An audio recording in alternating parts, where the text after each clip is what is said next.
नमस्कार शेतकरी मित्रांनो, आपल्या हक्काच्या युट्यूब चॅनल मध्ये सर्व शेतकरी बांधवांचं हार्दिक स्वागत आहे। सर्व शेतकरी बांधवांना एकच विनंती आहे, या साइडला दिसत असलेल्या काळ्या बटनावरती क्लिक करा, जेणेकरून तुम्ही आम्हाला सबस्क्राइब कराल। आणि तुम्ही जर आम्हाला सबस्क्राइब केलं तर शेती संबंधित असेच नवनवीन व्हिडिओ तुम्हाला आमच्या सर्वप्रथम पाहायला भेटतील। मित्रांनो, राज्यातील शेतकरी बांधवांसाठी अत्यंत आनंदाची बातमी आहे, कारण की यंदाचा सरसकटचा पीक विमा जे सरकारने किमान 17,500 रुपयाचा जे मंजूर केला होता, तर तो पीक विमा वाटपाला सुरुवात झालेली आहे। हा पीक विमा आता कोणकोणत्या जिल्ह्यामध्ये वाटप सुरू झालेला आहे, कोणत्या मंडळामध्ये वाटप सुरू झालेला आहे, त्या जिल्ह्यातल्या कोणत्या तालुक्यामध्ये वाटप सुरू झालेला आहे, कोण्या पिकासाठी वाटप सुरू झालेलं आहे, कोणत्या जिल्ह्यामध्ये वाटप सुरू झालेलं आहे, याचबरोबर कोणकोणत्या जिल्ह्यामध्ये लवकरच वाटप सुरू होणार आणि कोणकोणत्या जिल्ह्यामध्ये मंजुरी बाकी आहे, हे या संपूर्ण माहितीचं विश्लेषण आपण या व्हिडिओच्या माध्यमातून घेण्याचा प्रयत्न करणार आहोत। तर नमस्कार, मी ज्ञानेश्वर सवंडकर स्वागत करतो आपल्या हक्काच्या युट्यूब चॅनल मध्ये। सर्वांना एकच विनंती आहे, व्हिडिओ शेवटपर्यंत बघा। तर मित्रांनो, चला तर व्हिडिओला सुरुवात करूया। मित्रांनो, सर्वप्रथम आपण माहिती बघण्याचा प्रयत्न करणार आहोत की कोणकोणत्या जिल्ह्यामध्ये वाटप सुरू आहे।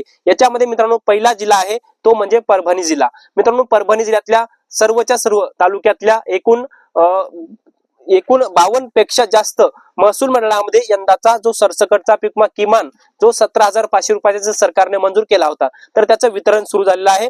परभणी जिल्ह्यामध्ये किमान 22,500 ते 25,000 रुपयाचा पीक विमा वाटप होणं अपेक्षित आहे, परंतु वाटपालाही सुरुवात झालेली आहे। मित्रांनो, पुढचा जिल्हा आहे हिंगोली जिल्हा। मित्रांनो, हिंगोली जिल्ह्यामध्ये सुद्धा यंदाचा सरसकटचा पीक विमा वितरण सुरू झालेला आहे।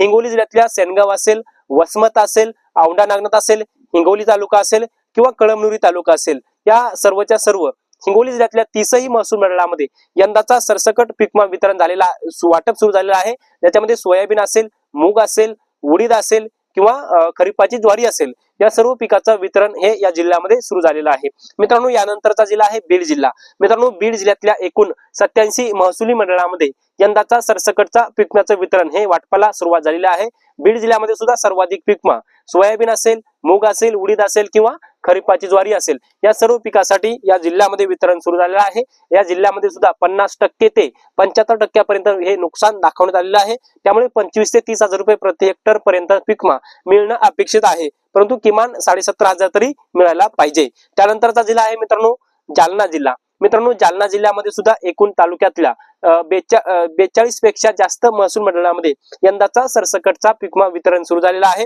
जालना जिल्ह्यामध्ये सुद्धा आपण पाहतोय 80 ते 100% पेक्षा जास्त हे नुकसान दाखवण्यात आलेलं आहे। उंबरठा उत्पादनामध्ये सुद्धा मोठी घट आल्याची जालना जिल्ह्यामध्ये दाखवण्यात आलेला आहे। त्यामुळे जालना जिल्ह्यातल्या 42 महसूल मंडळामध्ये सोयाबीन असेल, मूग असेल, उडीद असेल किंवा खरीपाची ज्वारी असेल, या सर्व पिकासाठी मोठ्या प्रमाणामध्ये पीक विमा मिळणं अपेक्षित आहे आणि आजपासून वाटपाला सुरुवात झालेली आहे। मित्रांनो, पुढचा जिल्हा आहे लातूर जिल्हा।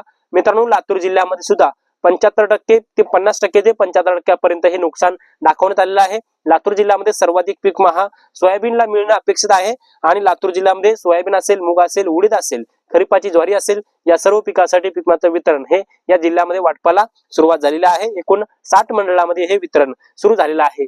यानंतरचा जिल्हा आहे मित्रांनो धाराशिव जिल्हा। मित्रांनो, धाराशिव जिल्ह्यातली जी नुकसानीची आकडेवारी काढली, जी उंबरठा उत्पन्नाची जी आकडेवारी काढली, त्यावर विमा कंपनीच्या माध्यमातून आक्षेप घेण्यात आलेला आहे। परंतु एकीकडे असंही बोललं जातं की या जिल्ह्यामध्ये पीक विमा वाटप सुरू होणार, परंतु वाटप सुरू झाल्यावर नक्कीच अपडेट घेण्याचा प्रयत्न करूया। परंतु विमा कंपनीच्या माध्यमातून उंबरठा उत्पादन जे सरकारने काढले, कृषी विभागाने जे काढले, ते धाराशिव जिल्ह्याच्या उंबरठा उत्पादनावर विमा कंपनीने आक्षेप घेतलेला आहे। आता ही याचिका केंद्रीय समितीकडे गेलेली आहे। यावर निर्णय झाल्यावर पुढचा अपडेट येईल। यानंतरचा जिल्हा आहे मित्रांनो नांदेड जिल्हा। मित्रांनो, नांदेड जिल्ह्यातल्या 16 तालुक्यातल्या 93 महसूल मंडळामध्ये यंदाचा सरसकटचा जो पीक विमा जो आहे तो वाटपाला सुरुवात झालेला आहे। नांदेड जिल्ह्यातल्या 93 मंडळातल्या एकूण सोयाबीन असेल, कपाशी सोडून सोयाबीन असेल, मूग असेल, उडीद असेल किंवा खरीपाची ज्वारी असेल, या सर्व पिकांसाठी या जिल्ह्यामध्ये पीक विम्याचं वितरण जे आहे ते सुरू झालेलं आहे।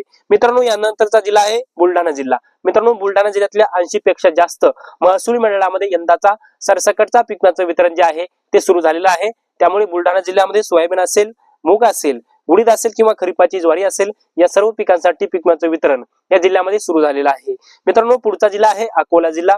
मित्रांनो, अकोला जिल्ह्यातल्या 50 महसूल मंडळामध्ये यंदाचा सरसकटचा पीक विमा वितरण सुरू झालेला आहे। त्यामुळे अकोला जिल्ह्यामध्ये सर्वाधिक पीक विमा हा सोयाबीनसाठी पीक विमा वितरण होणार आहे आणि बाकीचे मूग असेल, उडीद असेल किंवा खरीपाची ज्वारी असेल, या सर्व पिकासाठी या जिल्ह्यामध्ये पीक विम्याचं वाटप जे आहे ते सुरू झालेलं आहे। मित्रांनो, पुढचा जिल्हा अमरावती जिल्हा। मित्रांनो, विदर्भातला महत्त्वाचा जिल्हा तो म्हणजे अमरावती जिल्हा आणि अमरावती जिल्ह्यामध्ये 75% पेक्षा जास्त हे नुकसान दाखवण्यात आलेलं आहे। त्यामुळे किमान 30,000 रुपये प्रति हेक्टर पर्यंत पीक विमा मिळणं अपेक्षित आहे, ज्याच्यामध्ये सोयाबीन असेल, मूग असेल, उडीद असेल किंवा खरीपाची ज्वारी असेल, या सर्व पिकांसाठी या जिल्ह्यामध्ये पीक विम्याचं वितरण जे आहे ते सुरू झालेलं आहे. मित्रांनो, पुढचा जिल्हा आहे वाशिम जिल्हा. वाशिम जिल्ह्यातील शेतकऱ्यांसाठी सुद्धा आनंदाची बातमी आहे. वाशिम जिल्ह्यातल्या 36 महसुली मंडळामध्ये यंदाचा सरसकटचा पीक विम्याचं वितरण हे सुरू झालेलं आहे. त्यानंतरचा जिल्हा आहे मित्रांनो विदर्भातला यवतमाळ जिल्हा. यवतमाळ जिल्ह्यातल्या 90 पेक्षा जास्त महसुली मंडळामध्ये यंदाचा सरसकटचा पीक विमा जे आहे ते वितरण सुरू झालेलं आहे. त्यामुळे यवतमाळ जिल्ह्यामध्ये सोयाबीन या पिकाचा सर्वाधिक पीक विमा, त्यानंतर मूग असेल, उडीद असेल किंवा खरीपाची ज्वारी असेल, या सर्व पिकासाठी पीक विम्याचं वितरण जे आहे ते यवतमाळ मध्ये सुरू झालेलं आहे. मित्रांनो, नागपूर जिल्ह्यामध्ये सुद्धा यंदाचा जो सरसकटचा पीक विमा जो आहे तर ते वाटपाला सुरुवात झालेली आहे. किमान नागपूर जिल्ह्यामध्ये 34% पेक्षा जास्त नुकसान आहे. त्यामुळे लातूर जिल्ह्यामध्ये किमान 17,500 रुपयाचा पीक विमा मिळणं अपेक्षित आहे. मित्रांनो, यानंतरचा जिल्हा आहे तो म्हणजे वर्धा, चंद्रपूर आणि गडचिरोली. मित्रांनो, या तिन्ही जिल्ह्याचं अपडेट पाहायला गेलं, वर्धा, चंद्रपूर आणि गडचिरोली या तिन्ही जिल्ह्यामध्ये 34% पेक्षा जास्त हे नुकसान हे दाखवण्यात आलेलं आहे. उंबरठा उत्पादनाची माहिती सुद्धा नुकसानकारक या जिल्ह्यामध्ये आलेली आहे. त्यामुळे या जिल्ह्यामध्ये सर्व पिकाचा पीक विमा जो आहे सोयाबीन, मूग असेल, उडीद असेल किंवा इतर ज्या पिकांचा जो पीक विमा आहे तर तो वाटपाला सुरुवात झालेली आहे. किमान 17,500 रुपये तरी पीक विमा या जिल्ह्यामध्ये मिळणं अपेक्षित आहे. आता हे वाटप सुरू झालेले जिल्हे, आता लवकरच कोणकोणत्या जिल्ह्यामध्ये वाटप सुरू होणार त्या जिल्ह्यांची माहिती सुद्धा आपण बघण्याचा प्रयत्न करूया. त्याच्यामध्ये अहमदनगर म्हणजेच अहिल्यानगर जिल्हा, त्यानंतर पुणे जिल्हा असेल, सोलापूर असेल, सांगली असेल, सातारा असेल किंवा कोल्हापूर असेल, त्यानंतर पालघर असेल, ठाणे असेल किंवा रायगड असेल, सोलापूर असेल, नाशिक असेल किंवा जळगाव, धुळे किंवा नंदुरबार या सर्व जिल्ह्यामध्ये लवकरच पीक विमा वितरण सुरू होणार आहे.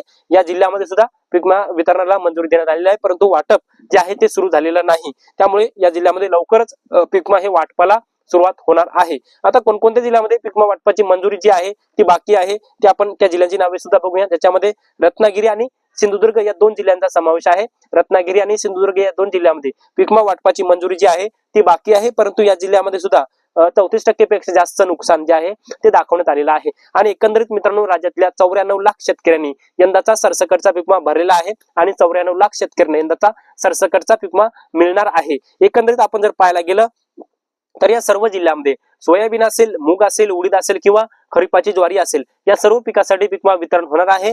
आणि या सर्व पिकांची उंबरठा उत्पादनाची माहिती केंद्र सरकारच्या कृषी विभागाला सादर झालेली आहे.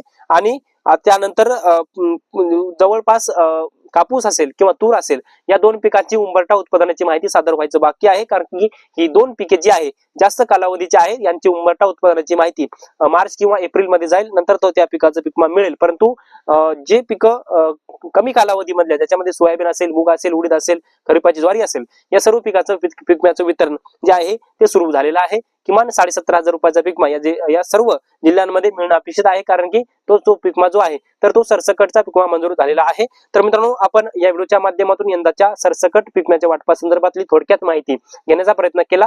हे छोटंसं अपडेट तुम्हाला कसं वाटलं कमेंट्स मध्ये नक्की कळवा. व्हिडिओ जर आवडला असेल तर एक लाईक करा. प्रत्येक शेतकरी बांधवांपर्यंत महत्त्वाची अशी माहिती शेअर करा. तर मित्रांनो, या माहितीसह मी तुर्तास इथे थांबतो. तोपर्यंत आपल्या सर्वांचे मनापासून धन्यवाद.